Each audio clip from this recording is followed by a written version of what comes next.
大家好，这里是 GH。之前我们讲过食材种选择的标准，大家如果想了解，可以看之前的这期视频。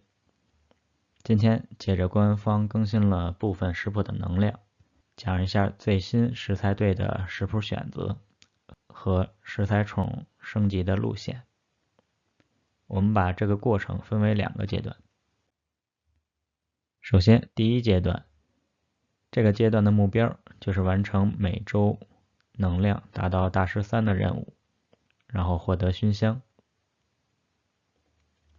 这里有个个人建议，由于现有的食谱中奶的需求量比较低，而可可的需求量又比较高，所以建议选择2只可可龟。如果抓到全奶龟，可以先留着，不用现在练。根据我们抓到的食材种，版本更新后，第一阶段有2条路线可以选择。第一条路线要求的食材种是洋芋种、番茄种、可可种，这里建议用刚才说的可可龟、油种、玉米种。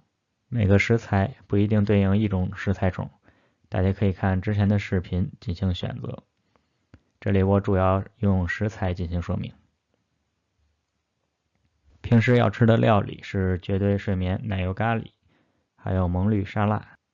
第2条路线要求的食材种是豆种、肠种、葱种、蘑菇种，还有姜种。平时要吃的料理是忍者咖喱、忍者沙拉。对于甜点要求都是一样的，蜜种、蛋种、可可种、苹果种。平时要吃的料理是胖丁、百惠布丁。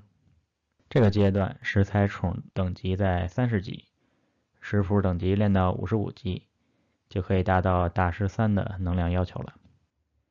第2阶段，这个阶段的目标是把一部分食材种优先升级到55级，以后开放60级后，可以最快速度开启60级食材，吃77的料理。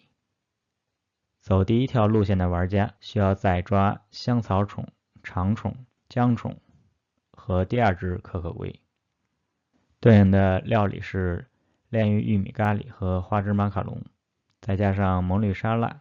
后面这3种食谱对应的食材种是要优先升级的。走第2条路线的玩家需要再抓香草种、玉米种、第2只可可龟，对应的料理也是炼狱玉米咖喱和花枝马卡龙，只不过沙拉对应的是忍者沙拉。同样的，后边的3种食谱对应的食材种是要优先升级的。总结一下这次更新，就是官方提升了一部分料理的能量，使得食材队前期可以选择的食材种组合又多了一种。选择多了，那食材队前期从选种到队伍成型的速度就更快了。最后强调一下，以上都是个人观点，仅供参考。感谢大家观看。